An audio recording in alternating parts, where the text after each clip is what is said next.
네, 생각하는 콘서트에 오신 여러분 환영합니다. 저는 진행을 맡은 아나운서 윤아영입니다. 자, 우리나라 최대의 명절이죠. 설 연휴가 이제 본격적으로 시작이 됐습니다. 어제 오늘 벌써 귀성길에 오르신 분들도 많을 텐데요. 이렇게 오랜만에 온 가족이 함께 모여서 즐거운 시간을 보내다 보면 정말 여자분들 이런 생각 많이 할 것 같아요. 우리에게만 즐겁지 않은 명절인가? 네, 장시간 가사 노동을 해야 하는 주부들에겐 이런 연휴가 반갑지 않은 것도 사실인데요. 벌써부터 가슴이 답답하신 분들 오늘 강연에 한번 귀를 기울여 보시기 바랍니다. 자, 청와대 국민청원 게시판에는요, 이런 명절을 아예 폐지해달라는 청원까지 등장했을 정도라고 하니까 그 고충이 얼마나 심한지 짐작이 가고도 남습니다. 오늘 생각하는 콘서트에선 골칫덩어리로 전락한 우리의 명절과 제사에 대해서 얘기 나눠볼까 하는데요. 첫 번째 손님이죠. 고전 인문학자 정창권 교수님을 박수로 맞아주세요.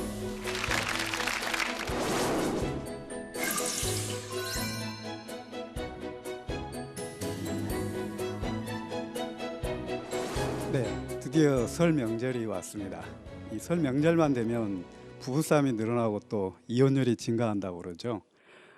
실제 그 설 명절뿐만이 아니라 더 나아가서 일상생활에서도 어떻습니까? 여성들의 그 살림 부담감 때문에 늘 부부관계는 불편하게 지내고 있는데요. 제가 여러분들에게 말씀드리고 싶은 거는 옛날 사람들은 그러면 어떻게 그 집안 살림을 하면서 부부가 함께 했는지 그런 문제입니다. 제가 내리는 결론은 먼저는 그렇습니다. 옛날 사람들은 부부의 본연의 역할을 다 했다라는 겁니다. 자, 그러면 먼저 예전에 명절의 제사는 어떻게 지냈는지부터 좀 먼저 보고 가겠습니다. 먼저요, 제가 딱 내린 결론은 그렇습니다. 예전 사람들은 제사를 부부가 유별하되 각자 맡은 역할이 있되 평등하게 대등하게 지냈다라는 겁니다. 함께 노력해서 지냈다라는 거죠. 그렇기 때문에 옛날에는 어때요? 그 명절이 그렇게 크게 증후군으로 다가오지 않고 지금까지 계속 전승되어 왔다라는 거죠. 그렇기 때문에 명절 제사는 사실은 굉장히 즐거운 건데 이것들이 왜 그런 부담감이 되느냐? 예, 역할을 다 못하는 사람들이 있기 때문에 혼자서 준비하기 때문에 힘들어져서 그렇지 원래 제사는 굉장히 즐거운 시간이었다라는 거죠. 자, 그러면 예전에 남성들은 제사를 어떻게 했느냐? 훨씬 더 남자들이 역할을 많이 했습니다. 왜요? 지금이야 제사 지내려면 마트라든가 뭐 또 백화점 같은 데서 사와 버리면 되지만 예전에는 모든 제물들을 다 준비를 해야 됐습니다. 집에서. 그래서 남자들이 고기라든가 아니면 두부는 절에서 해와야 되고 또 가장 중요한 제사를 예전에는 저녁에 특히 해 뜨기 전에 지냈기 때문에 굉장히 어두웠어요. 그러니까 이런 어떤 횃불이라든가 그러니까 남자들이 제물을 준비하는 시간이 훨씬 더 길었고 오래 걸렸고 힘들었죠. 그리고 또 제사도 마찬가지. 지내기 전에 제계를 2, 3일 전부터 해야 되고 또 지방도 써야 되고 또 제사도 자기가 주관해야 되고. 그럼 여성들은 그때 뭐 했느냐? 여성들은 남성들이 준비해 준 제물을 가지고 음식을 했던 거죠. 그리고 또 옛날에는 여성들도 어때요? 제사를 참여했죠. 초원, 아흔, 종원이 있을 때 여성들은 아흔을 주관했고 또 예전에는 윤회봉사라든가 외손봉사 그러니까 딸이 자기 집안 제사를 지내고 제사를 돌려가면서 지냈기 때문에 딸들이 자기 집 제사를 지냈기 때문에 남편도 또 자기 집 제사를 지내주거든요. 큰 불만이 없었고 가장 중요한 문화는 뭐냐? 제사를 지내고 난 다음입니다. 어때요? 세상에서 제일 힘든 건 내 마음을 몰라주는 거잖아요. 예전에 남성들은요, 남자들이 그러니까 그 여성들이 제사 음식을 다 해주면 항상 끝나고 나서 당신 덕분에 우리 집안 제사가 풍부하게 지냈습니다. 고맙습니다. 늘 이게 일상화되어 있습니다. 일기의 표현을 보면 제사 지내고 나면 아내 덕분에 제사가 풍성히 잘 지냈다. 이 말이 항상 들어 있습니다. 그만큼 예전에는 표현을 많이 했다라는 거죠. 그리고 이런 그러면 제사 문화가 언제부터 바뀌어 버렸느냐? 보시면 알겠지만 조금 이따 보면 이제 일제 강점기 때 급변해 버립니다. 왜요? 제사 지내는 대상들이 늘어납니다. 원래 예전에는 어때요? 서민들은 부모밖에 안 지냈습니다. 양반 사대부들은 주로 3대 조부모라든가 증조까지 지냈고 4대 봉사는 잘 안 했어요. 근데 일제 때가 되면 어때요? 너도 나도 할 것 없이 4대 봉사까지 지내고 더구나 재물이 굉장히 풍성해집니다. 왜요? 먹고 살만하니까. 이제 산업사회가 되고 물질이 풍부해지니까 많이 올리고 싶은 거예요. 그리고 우리 집 재산은 많이 지내고 싶은 거예요. 그래야지 내가 양반이 된다고 생각했거든요. 따지고 보면 왜곡된 거라는 거죠.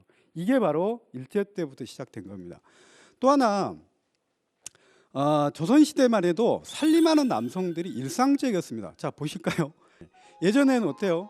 집안이 굉장히 컸고 중요했습니다. 옛날 집안을 오늘날로 따져보면 약 한 중소기업이라고 생각하면 돼요. 50명, 60명, 많게는 100명, 120명이 함께 살아갑니다. 여자 혼자 할 수 있겠어요? 예, 못하죠. 그래서 예전에는 살림이 나뉘어져 있어요. 바깥 살림, 안 살림. 남성들은 어때요? 농사를 지어서 식량을 공급해주고 땔감을 해줘야 되고 반찬거리를 만들어주고 청소, 세금 다 해야 돼요. 더 중요한 건 뭐예요? 남성들이 자식들의 교육을 책임져 줬다는 겁니다. 보시면 알겠지만 여러분 퇴계 이황 그러면 우리나라 최고의 유학자이시고 최고의 어떤 사상가로 생각을 하시죠? 그렇습니다. 맞습니다. 퇴계는 정말 우리나라 사상의 최고봉이십니다.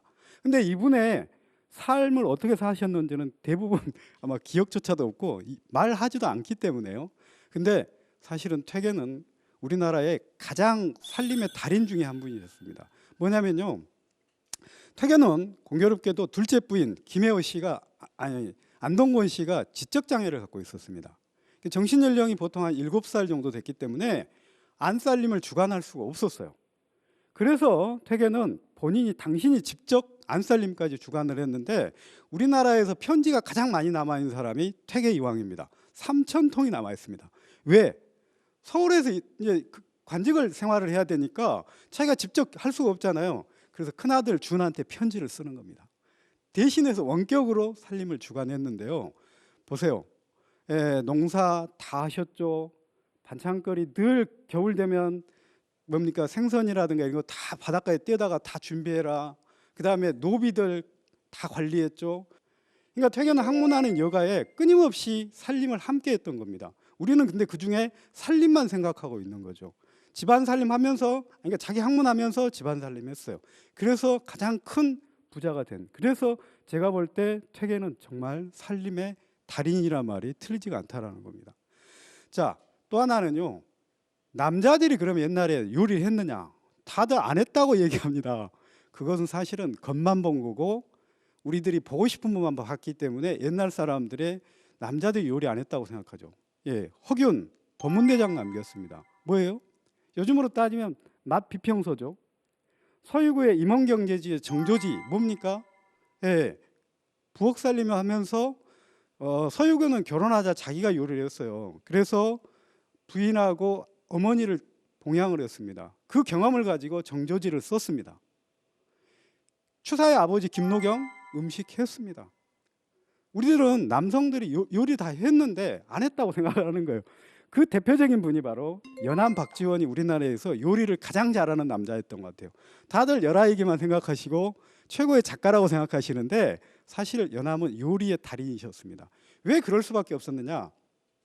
연암은 50세 아내를 잃었습니다. 그때부터 이분은 안살림, 바깥살림을 다 주관하면서 특히 자식들한테 엄마의 역할까지 내가 최선을 다해서 하겠다.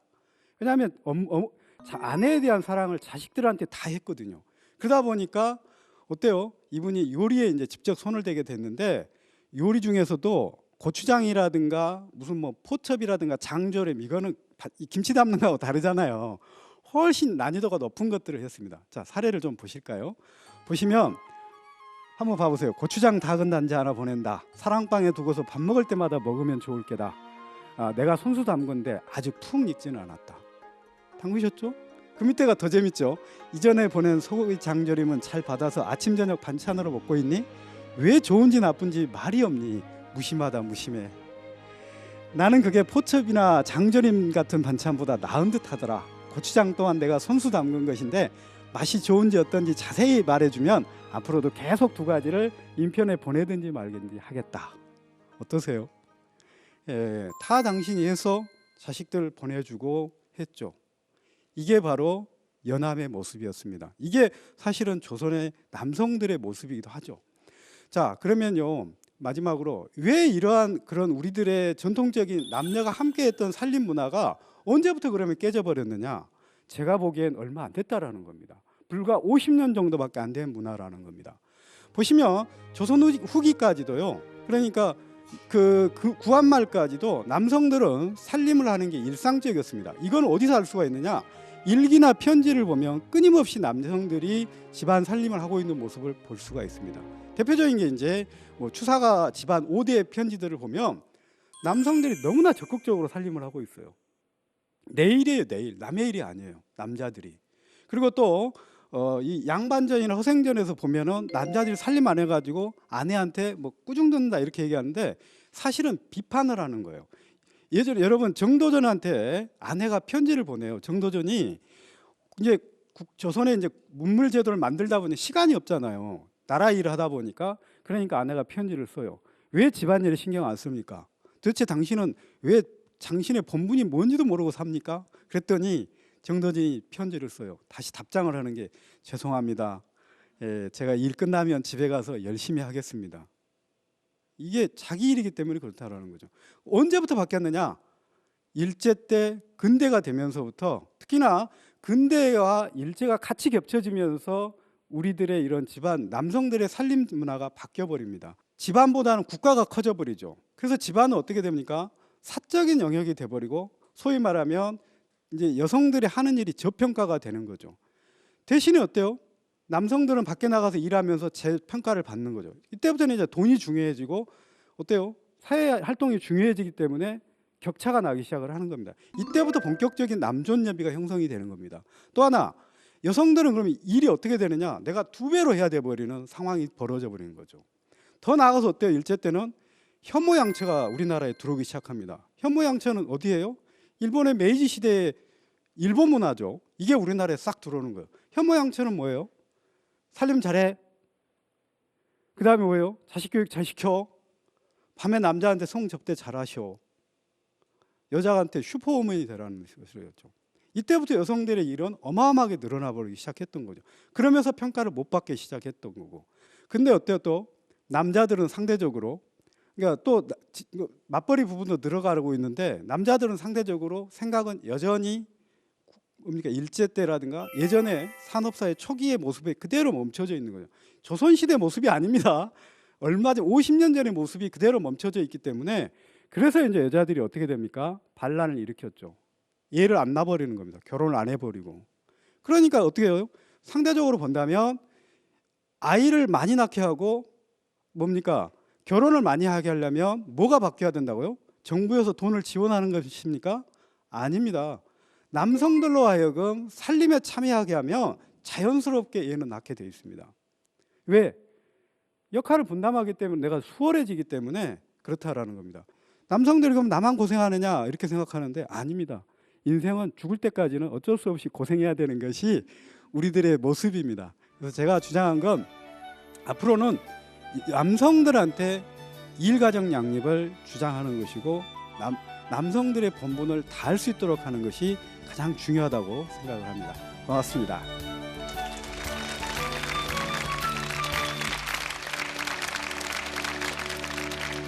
네, 강연을 듣다가 이렇게 관객석을 좀 보니까 여성분들은 다 하나같이 고개를 끄덕이고 계시고 남성분들은 한숨을 쉬면서 바닥을 보고 계십니다. 정말 공감 가는 강연이었는데요. 조선시대 하면 사실 남존여비라는 인식이 강했었잖아요. 그런데 양성이 서로 역할만 달랐을 뿐이지 동등한 지위를 가졌다는 사실이 정말 놀랍게 다가왔던 것 같습니다. 살림하는 남자 퇴계 이황 선생님, 요리하는 남자 연암 박지원 선생님, 현대의 남성들이 아마 본받아야 될 롤모델이 아닐까 싶습니다. 자, 여러분 시댁과 처갓집 이번 명절에는 혹시 어디부터 가기로 하셨나요? 이런 사소한 문제들로 명절에 가정에 적잖은 갈등들이 일어나곤 합니다. 명절 증후군에 시달리지 않고 이런 즐거운 명절을 보내기 위해서 우리가 어떻게 해야 할지 오늘 부부 상담 전문가 이주은 선생님 모시고 한번 그 고민에 대한 해답 나눠보겠습니다. 박수로 맞아주세요.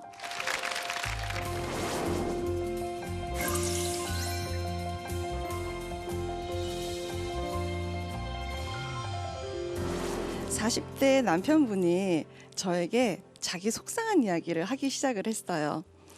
아, 선생님, 저는 정말 어떻게 해야 될지를 모르겠습니다. 무슨 일일까라고 잘 들어봤더니 저는 정말 명절 한 일주일만 되면 아내 보기가 너무 어렵습니다. 아내 얼굴이 굳어져 있고 막 한숨을 쉬었다가 내쉬었다가 이제 시댁에 가기 싫은 이 명절을 앞두고 부인이 막 그냥 고뇌하는 게 다 보이기 시작을 하는 겁니다. 그래서 아내한테 괜히 말 걸었다가 더 크게 싸울까 봐 말도 못 걸고 계속 눈치만 보다가 결국 이제 명절이 되어서 이제 저희 본가에 가요. 근데 이제 시집에 가서 이제 남편은 어떤 입장이 되겠어요? 부모님한테도 적당히 마음을 내고 좀 맞춰줘 드려야지 되고, 또 부엌에서 또 일을 하고 있는 아내가 계속 신경이 쓰이니까 사실은 머리에 있는 모든 안테나는 지금 아내 쪽으로 다 뻗쳐서 가 있겠죠. 그러니까 남편이야말로 정말 이러지도 저러지도 못하는 그런 명절 시간을 보냈다가 겨우겨우 잘 마치고, 그리고 이제 집에 가려고 자동차에 이제 앉아서 안전벨트를 하는 순간, 당신은 도대체 뭐 하는 거야? 라고 아내가 화를 내기 시작했다는 겁니다. 무슨 얘기일까요? 당신은 내가 명절 시간을 보내기 위해서 얼마나 애쓰고 노력하고 감내하는지 알아? 그 얼굴 표정이 뭐야? 부모님이 오히려 당신 눈치를 보고 있잖아. 얼굴 좀 이렇게 피고 부모님한테 좀 해드리려고 우리 그래서 가는 거 아니야? 라고 하면서 부인이 오히려 화를 내더라는 겁니다. 그러니까 이 남편 입장에서는 정말 명절은요, 부인들만 힘든 게 아니라 우리도 정말 미치겠어요. 남편들은 도대체 어떻게 해야 되는 겁니까? 라고 자기의 하소연을 하는 거죠. 확실히 우리의 명절이 언젠가부터는 굉장히 고약한 명절처럼 되어버린 측면이 있습니다. 사실 굉장히 속상한 얘기죠.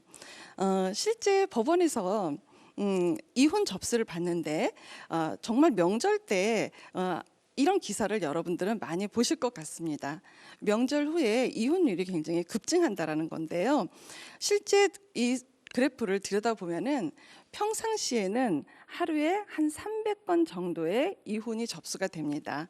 그런데 명절 전후에는 650건의 이혼 접수가 되는 겁니다. 2배가 훨씬 넘는 수치지요. 이 수치만 봐도 명절 때 왜 이렇게 모두 힘들어하는지 대충 짐작하고도 남을 것 같습니다. 근데 정말 명절이 문제일까요? 한번 같이 생각을 해봐야 될 것 같은데요. 명절은 상황입니다. 벌어진 상황과 현상이라는 거죠.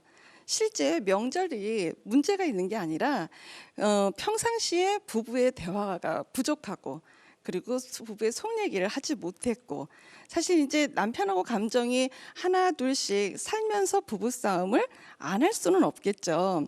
그런데 부부싸움을 안 하는 게 부부싸움을 하는 건 상관이 없는데, 그 부부싸움 후에 부부가 앉아서 후처리를 해야지 되는데 그 후처리가 되어지질 않는 겁니다. 그러면 점점 어떻게 되겠어요? 부정적인 감정이 쌓여서 올라오겠죠. 근데 이런 감정들이 이렇게 가득 있는 차에 남편하고 1대1 상황도 지금 버거운 상황이 되는데, 시댁 장면에 가면 남편하고 같은 편처럼 보여지는 분들이 다대1 상황이 되는 상황이 벌어지는 겁니다. 그러니까 그때서 있었던 일들은 부인 입장에서는 굉장히 위축되고 계속해서 스트레스를 받는 그런 상황이 되는 거죠. 그러니까 궁극적으로 사실은 부인들은 누구한테 이해를 받고 싶죠? 남편한테 이해를 받고 싶죠. 내가 시댁에서 있었던 이야기 308호 아저씨한테 할까요? 내가 시댁에서 있었던 얘기 206호 아저씨한테 할까요? 내 남편한테 해야겠죠. 내 남편한테 했을 적에 남편은 남편대로 아까 말씀드린 것처럼 남편도 긴장하는 명절인 거예요. 그러니까 받아줄 마음이 별로 여지가 없어지는 겁니다. 이것이 계속 갈등이 되다가 평상시에 농축됐던 이 감정들이 일소에 그냥 한꺼번에 다 터지게 되는 것이 명절 기간인 거로 저는 생각을 합니다. 전국적으로 제가 부부 상담 강의를 많이 다니는 편입니다. 정말 많은 부부들을 만나고 있는데요. 그렇기 때문에 정말 많은 얘기를 많이 듣게 됩니다. 이 부부들의 이야기를 들어보면 요즘 최근에 들어서 좀 변화하는 움직임들이 많이 보이는구나 라는 생각을 하게 돼요. 확실히 명절 음식을 대행하는 업체들도 요즘은 많이 생긴 것 같고, 그렇게 제사 음식에 대해서 업체를 의뢰해서 어떤 그 제사 음식을 하는 노동 시간을 획기적으로 많이 줄이는 거에 대해서 예전하고는 분명히 생각이 달라졌어요. 예전에는 어떻죠? 제사 음식은, 차례 음식은 어떻게 해야 됐죠? 조상님께 바치는 거니까 아주 공을 들여서 잘 준비를 해야 되는 겁니다. 그런데 요즘 시대는 꼭 그렇다고 생각을 하지 않는 것 같습니다. 그래서 가족들 모두 모이기가 참 쉽지 않으니까 다들 바빠서 어쨌든 명절 연휴를 기점으로 해서 미리 여행을 계획하고 펜션에 예약을 해서 가족 모두의 시간으로 좀 더 그 가사 노동에서 좀 더 벗어나서 가족의 시간으로 쓰는 경향이 많이 요즘은 두드러지고 있는 것 같습니다. 그리고 형제들이 많이 계신 댁에는 음식을 미리 나눠서 해가지고 어머님 댁에서 모여가지고 지내는 경우도 많이 있고요. 제가 만나 뵀던 한 시아버님은 차례 음식을 아예 남자분들이 다 마련을 하시고 시어머니와 며느님들을 보란 듯이 찜질방으로 보내시는 분도 배웠어요. 이거는 지금으로부터 12년 전에 사회면에 났던 기사입니다. 참 속상한 일이죠.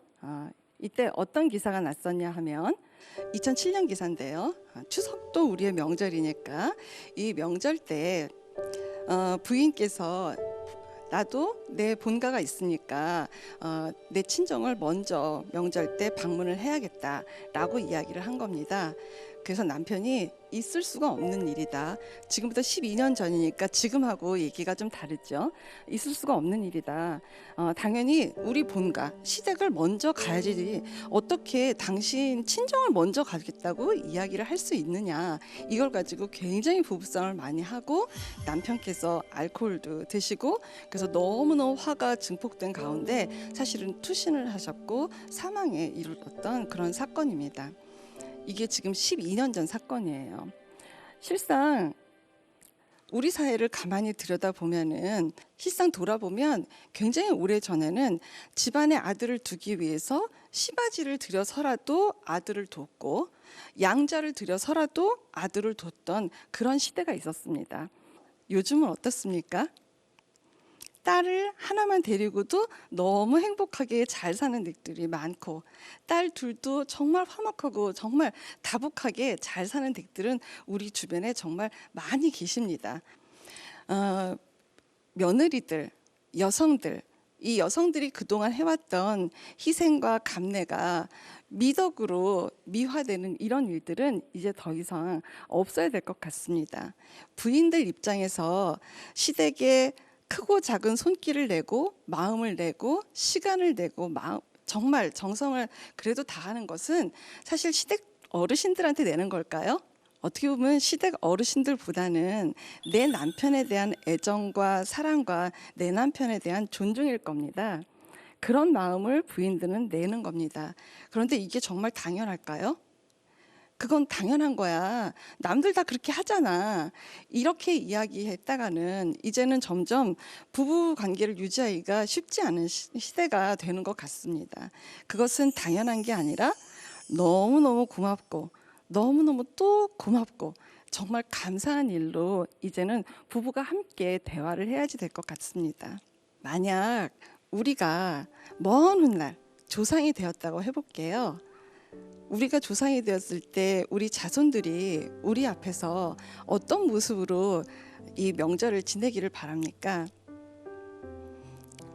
사실 며느리도 내가 조상이 되었을 적에는 내 자손인데 며느리가 속상한 마음으로 이 명절 시간을 보낸다라는 거를 우리가 이 조상인 입장에서 그 마음을 바랄까요? 궁극적으로 부부는 연결이 되어 있기 때문에 부인의 마음이 힘들 때에는 남편의 마음은 덩달아 같이 힘들 수밖에 없는 구조입니다. 사실 우리가 진짜 정말 필요한 거는 명절이 잘못된 게 아니다라는 겁니다. 명절이 잘못된 게 아니라 궁극적으로 부인의 마음을 당연시 여겼던 이런 생각들이 우리 부부를 굉장히 괴롭혔다는 겁니다. 그래서 이제는 터놓고 얘기를 좀 해볼 필요가 있어요. 부인께서는 사실은 가사 노동이 힘든 것도 힘든 거지만 마음을 알아주지 않고 마음을 좀 하대하는 이런 마음을 알아주지 않는 것에 대해서 부인들이 마음이 훨씬 더 힘들고 가사 노동이 몇 배 더 버겁게 느껴지는 겁니다. 그래서 남편이 이렇게 부인의 마음을 알아주고 노고에 대해서 고마움을 표현할 때 사실은 부인의 마음이 기쁘겠죠. 참 보람 있겠죠. 그래서 부인이 고마워하고 기뻐하고 알아주니까 참 좋다 여보라고 했을 때 누가 제일 기쁠까요? 사실은 옆에 있는 배우자인 남편이 훨씬 더 날아갈 듯 기쁠 겁니다.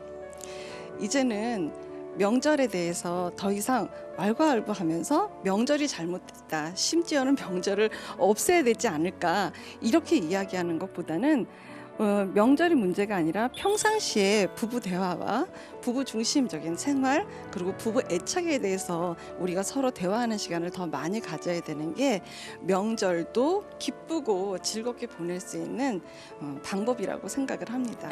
가족 모두 덕담 많이 나누시고 그리고 고마운 마음을 많이 표현하시고 격려하고 지지하고 정말 우리 가족의 가치로움이 무엇인지를 이 명절을 맞아서 듬뿍 얘기해 보시기 바랍니다.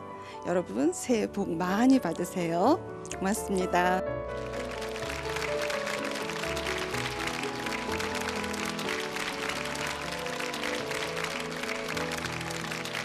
네, 오늘 강연 중에서 저는 가장 인상 깊었던 구절이 명절은 잘못한 게 없다. 잘못된 거는 당연하게 용인하고 항상 받아들이고 왜 그러지 못하냐고 서로 갈등을 반복하는 우리인 것이다. 명절에 좀 우리가 갈등을 계속해서 반복적으로 하는 거에 대해서 정말 우리의 태도에 문제가 없었는지 한 번쯤은 좀 생각해 봤으면 좋겠습니다. 명절 이후 이혼율이 2배나 급증한다는 건 어제 오늘의 얘기는 아닌데요.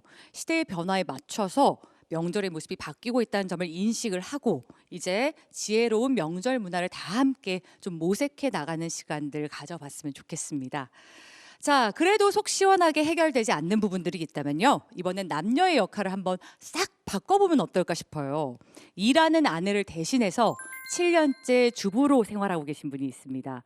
현대판 퇴계 이황이라고 봐도 될 것 같아요. 살림하는 남자 노승우 선생님 박수로 모시겠습니다.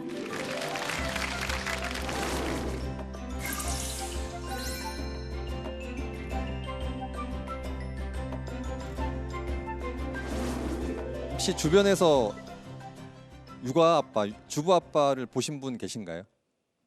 동네 평일에 이렇게 돌아다니시다 보면 아기띠 메거나 유모차 메고 이렇게 돌아다니신 분 못 보셨어요? 아, 저희 동네는 많은데. 네, 제가 7년 전, 6년 전에 이제 회사를 그만두고 이제 육아와 살림을 할 때만 하더라도 이 아빠들이 평일에 아이들과 같이 다니거나 유모차를 끌고 동네를 다니는 모습을 볼 수가 없었습니다. 저 혼자 유일한 남자였는데요. 지금은 많아졌어요. 굉장히 1, 2년 사이에 특히 뭐 육아휴직들, 남자 육아휴직도 많이 늘어나고 또 사회적인 분위기가 약간 육아 아빠에 대한 트렌드가 방송에도 많이 나오잖아요. 그래서 실제로 동네 저 평일에 돌아다니다 보면 아빠들이 아기띠를 메고 이렇게 장 보러 오거나 마트에 유모차를 아침부터 끌고 다니는 아빠들이 굉장히 많아졌습니다. 네, 저는 이제 7년째 그렇게 살고 있는데요. 오늘 제가 드리고 싶은 얘기는 이 질문이에요. 육아와 살림은 누가 더 잘할까? 예, 남자인지 여자인지 누구라고 생각하세요? 누가 더 잘할까요? 남자. 예, 보통 여성분들, 엄마들이 더 잘할 거라고 생각하시잖아요. 사실 저는 이제 그 예외죠. 예, 저는 주부로 이제 살고 있고 제가 실제로 경험을 해보니까 그게 아니라는 생각이 또 많이 들었어요. 실제로 해보시면 아시겠지만 이 살림이라는 게 의외로 육체적인 힘이 굉장히 많이 필요하잖아요. 저도 처음에는 엄마인 여자가 더 섬세하게 잘할 거다 이런 생각을 했었는데 실제로 해보니까 요리를 하거나 청소하거나 뭐 애들 보거나 가장 필요한 건 체력이더라고요. 네, 뭐 어떤 미적 감각이 필요한 게 아닙니다. 청소하는 것도 그냥 도구를 들고 열심히 힘껏 하면 되는 거잖아요. 요리도 마찬가지예요. 요리도 사실 요즘에 유명 셰프들 다 남자잖아요. 네, 굉장히 위험한 곳이더라고요. 불도 쓰고 그쵸, 무거운 뭐 그릇도 하고 냄비도 옮겨야 되고 설거지도 얼마나 힘듭니까? 다 힘으로 박박박박 해야 되는데 그래서 저는 해보니까 이건 어떻게 보면 남자들이 더 잘할 수 있겠다는 생각도 들었습니다. 네, 제가 이제 집에서 아이들과 같이 생활하는 사진인데요. 제가 처음에 집에 들어와서 육아와 살림을 맡게 된 이유는 저희 부부는 처음에 일반적인 맞벌이 부부였어요. 저도 처음부터 결혼하자마자 주부로 산 건 아닙니다. 네, 맞벌이 부부로 살면서 두 딸을 놓고 이제 생활을 했었는데요. 저는 보통의 아빠처럼 남자는 열심히 일하고 어떤 뭐 승진 열심히 하고 돈 많이 벌고 그게 제일 목표라고 생각하고 열심히 일만 했고요. 그래서 평일에는 집에 없는 아빠, 주말에는 시체처럼 누워 있는 아빠, 그렇게 살았습니다. 아내는 일도 하고 퇴근하면 또 육아와 살림도 하고 그렇게 살았는데요. 아내 입장에서는 굉장히 좀 불만이 있었겠죠. 근데 저는 그때 그 아내의 불만을 잘 이해를 못했어요. 당연히 엄마가 해야 되는 거 아닌가. 같이 일을 하더라도 남자가 더 열심히 일하고 가장이기 때문에 책임감을 지고 일을 해야 되기 때문에 가정일은 엄마의 몫이라는 생각을 하고 살았습니다. 그런데 그렇게 살다 보니까 이 부부간의 갈등이 끊이지가 않더라고요. 아내 입장에서는 불만이 많고 저도 뭐 회사에서 스트레스 있고 계속 만날 때마다 이렇게 싸움이 되고 특히 맞벌이 부부들은 이 하루하루가 전쟁이거든요.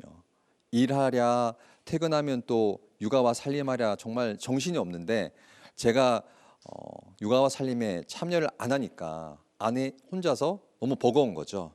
그래서 매일 싸움이 되고 다툼이 되고 이렇게 생활을 하다가 어느 순간 그런 생각이 들었어요. 지금 우리 가족들 중 아무도 행복하지 않다는 생각이 들었습니다. 예, 저희 특히 아이들은 또 저희 어머니께서 와서 봐주셨거든요. 그러니까 저는 일하느라 힘들고 아내는 일하고 또 엄마의 역할까지 하느라 힘들고 아이들은 또 부모의 손을 많이 타지 못해서 힘들고 저희 어머니는 죄 없는 어머니는 오셔가지고 그 늙으신 몸으로 또 황혼 육아를 하시느라 또 병드시고 그래가지고 딱 보니까 모든 가족들이 하나도 행복하지 않더라고요. 그래서 이거를 어떻게 하면 바꿀까 고민을 하다가 남들과 좀 다른 선택을 하게 됐습니다. 결국은 아빠인 제가 반대로 들어오게 됐죠. 보통 엄마들이 회사를 그만두잖아요. 그런데 저도 계속 와이프한테 그런 얘기를 했었는데요. 저희 와이프는 굉장히 에너지가 넘치는 사람입니다. 네, 그리고 외향적이고 사람들 만나는 거 좋아하고 그래서 출산을 하고 육아휴직을 한 2번 정도 해서 집에서 주부처럼 살았습니다. 잠시. 그런데 굉장히 스트레스가 심했어요. 네, 와이프는 저한테 그러더라고요. 나는 집에서 살림은 정말 체질이 아닌 것 같다. 제발 나 좀 일하게 해달라. 계속 그러면서 저를 못 살게 굴었죠. 네. 그리고 제가 봐도 아마 그런 것 같고요. 그리고 저는 한 직장 생활 10년 정도 했었는데 너무 일만 이렇게 하다 보니까 아이들도 좀 소원해지고 부부관계도 너무 나빠지고 그래서 조금 이른 나이지만 제가 반대로 회사를 그만두고 육아와 살림을 맡으면서 저도 뭐 제2의 인생을 준비해 보면 어떨까? 그러면 모든 게 해결이 될 것 같은 거예요. 아내가 원하는 커리어도 유지할 수 있고 아이들도 저희 손으로 키울 수 있고 저희 어머니도 집에 돌아가셔서 편하게 쉬실 수 있고 그래서 그런 생각으로 7년 전에 이제 과감하게 그만두고 집으로 들어와서 살림남으로 살고 있습니다. 네, 얘는 저희 집 둘째인데요. 네, 이때가 딱 제가 우리 아기를 맡았을 때 20개월, 생후 20개월 됐을 때입니다. 기저귀도 갈아줘야 됐었고요. 밥도 떠먹여줘야 됐었습니다. 말도 잘 안 통하고요. 떼쓰고 이렇게 힘들었었는데 올해로 초등학교 2학년 됐습니다. 네, 다 컸어요. 네, 얘는 저희 집 첫째 장녀인데요. 5살 때 이제 맡았는데 올해 초등학교 4학년이 이제 올라갑니다. 그래서 정말 하나하나 다 손이 가던 아이들이 이제는 초등학생이 돼서 하나하나 다 스스로 하게 됐거든요. 그러면서 저 그런 생각이 들었어요. 아, 모성애만 있는 게 아니라 부성애가 있구나. 엄마만이 애들을 잘 키울 수 있는 게 아니라 아빠도 충분히 애정을 갖고 애착심을 갖고 잘 키울 수 있구나. 그런 생각이 들었습니다. 그래서 지금은 굉장히 남들과는 정반대의 저희 가족 구조지만 굉장히 안정되어 있어요.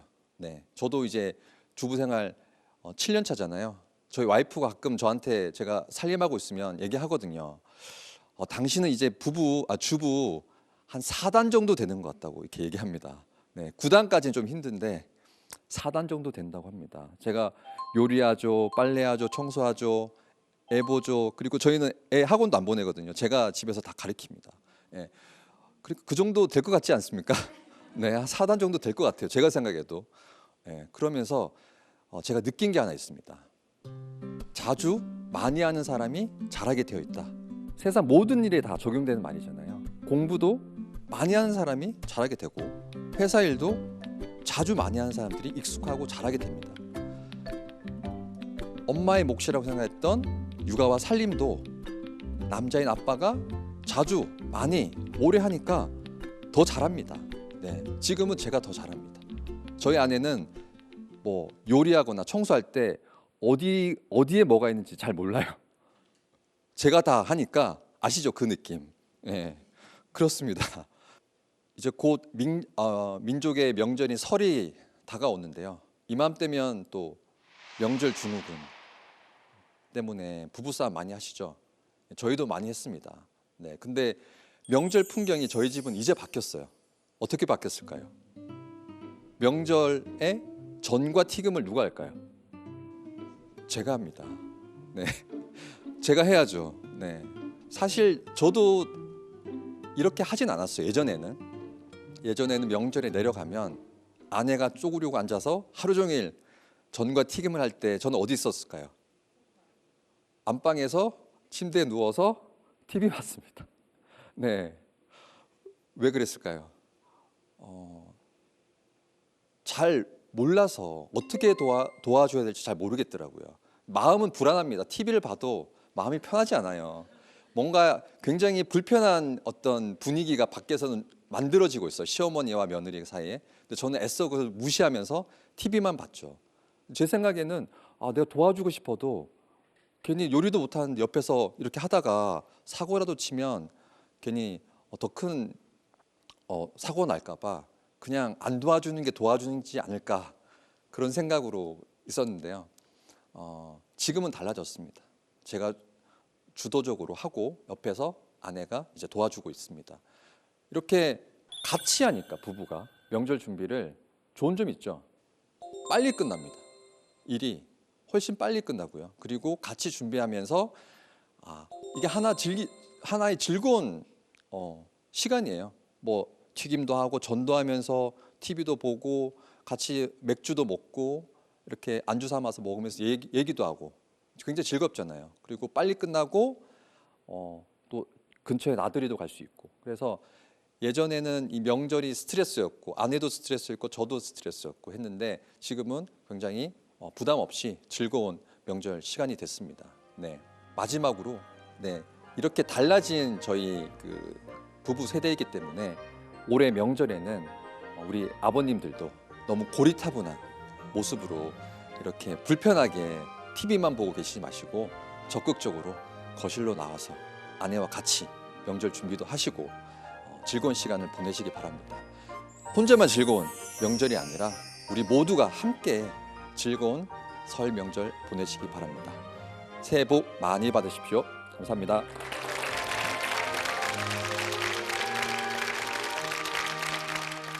네, 역지사지. 확실히 이것만큼 좀 와닿는 말도 없는 것 같습니다. 서로의 역할을 바꿔보면 확실하고 명확하게 자신들의 입장을 좀 더 잘 이해할 수 있는 것 같아요. 이번 명절부터는 좀 고정관념에서 탈피해서 남녀노소 역할 구분 없이 서로 좀 도울 수 있는 그런 문화를 만들어 나갔으면 좋겠습니다.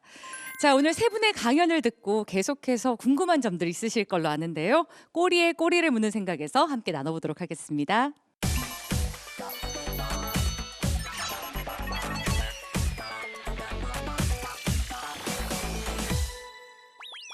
네, 오늘 강연을 들으신 방청객분들의 질문을 키워드로 한번 정리해 봤는데요.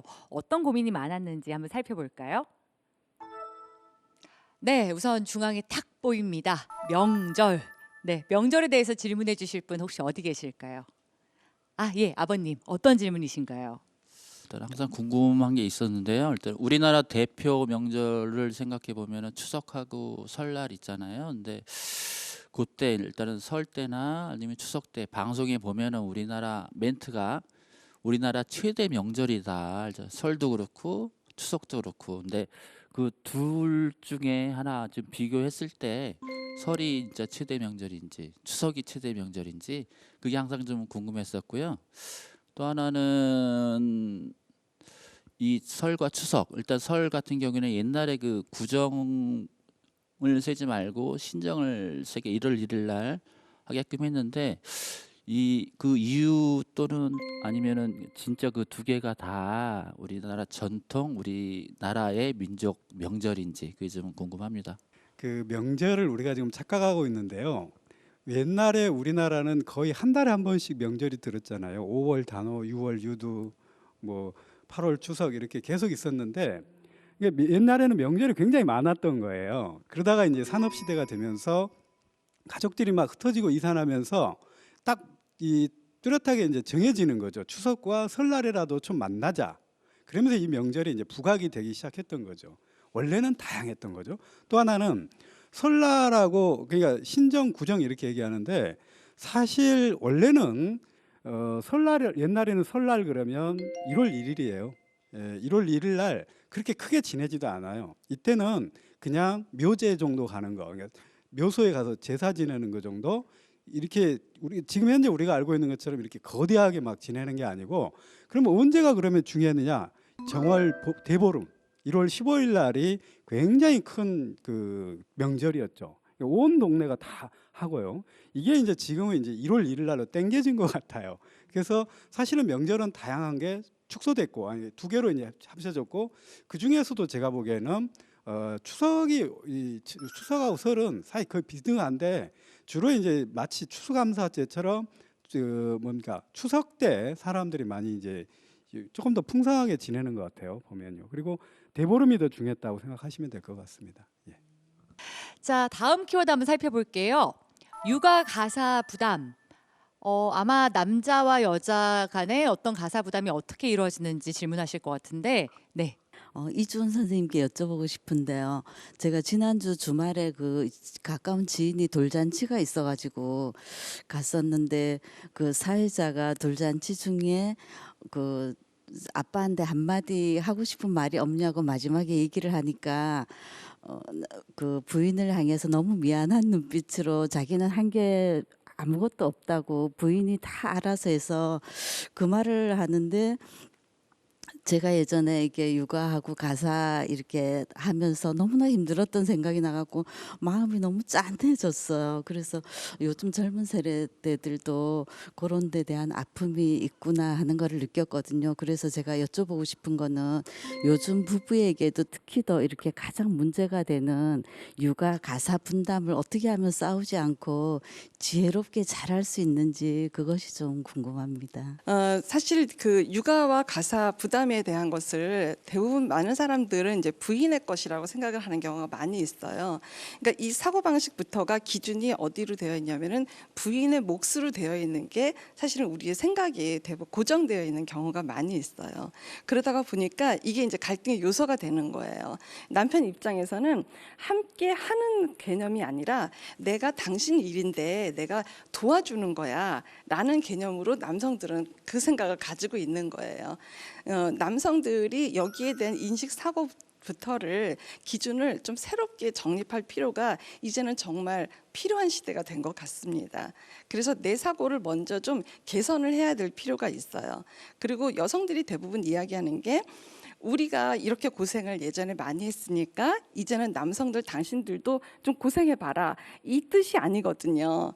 이렇게 예전에 여성들이 가사와 육아에 대해서 당연히 해야 된다고 이야기하면서 참 어렵게 지냈는데 이제 와서 보니까 이게 남녀가 같이 싸워야 될 문제가 아니라 시대도 변하고 이제 정말 많이 바빠져서 이제 앞으로 우리 어떻게 할까를 가지고 남녀의 문제를 떠나서 부부는 한 팀이잖아요. 우리의 것으로 가지고 와서 대화를 하는 게 굉장히 필요한 그것을 이야기하는 겁니다.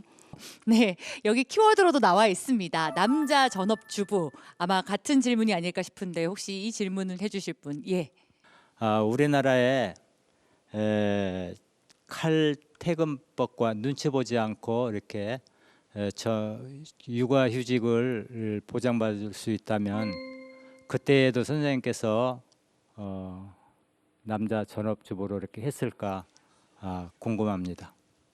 사실 그런 제도가 생기고 부부가 같이 일을 하고 같이 살림도 하고 애를 키울 수 있으면 사실 그만두는 게 잘못된 행동이죠. 그만둘 필요가 전혀 없는 거죠. 뭐 육아의 천국이라고 알려진 북유럽 국가들의 사례를 보면 거기에는 퇴근을 한 4시 정도 합니다. 네, 법적으로 근로시간이 짧기 때문에. 그러면 퇴근을 하고 아빠가 뭐 유치원을 가든지 해서 애들을 하원을 시켜서 부부 같이 하원을 해서 저녁에 5시 정도 뭐 6시 정도부터 같이 저녁을 준비하거든요. 그리고 저녁을 같이 먹고 또 같이 아이들과 시간을 보내고 잠자리도 같이 하고 그렇게 시간이 돌아가는데 그게 가능한 이유는 다 마찬가지로 퇴근 시간이 적기 때문이죠. 근데 우리나라는 퇴근 시간이 굉장히 늦죠. 불규칙적이고. 그래서 칼퇴근법이나 뭐 그런 정도의 어떤 제도가 정착이 되면 사실 우리나라도 부부가 다 같이 일을 하고 아이도 키울 수 있는 그런 사회가 될 수 있다고 생각합니다. 네. 자, 이제 이틀만 있으면 민족의 대명절 설입니다. 가족의 의미를 되새기는 명절이 가정의 불편함과 갈등을 초래한다면 과연 전통적인 의미를 계속해서 유지할 수 있을까요? 이제부터라도 모두가 행복한 명절을 만들기 위해서 온 가족이 지혜를 모아서 새로운 명절 문화 만들기에 앞장서면 어떨까요? 자, 지금까지 생각하는 콘서트였습니다. 함께해 주신 여러분 대단히 고맙습니다.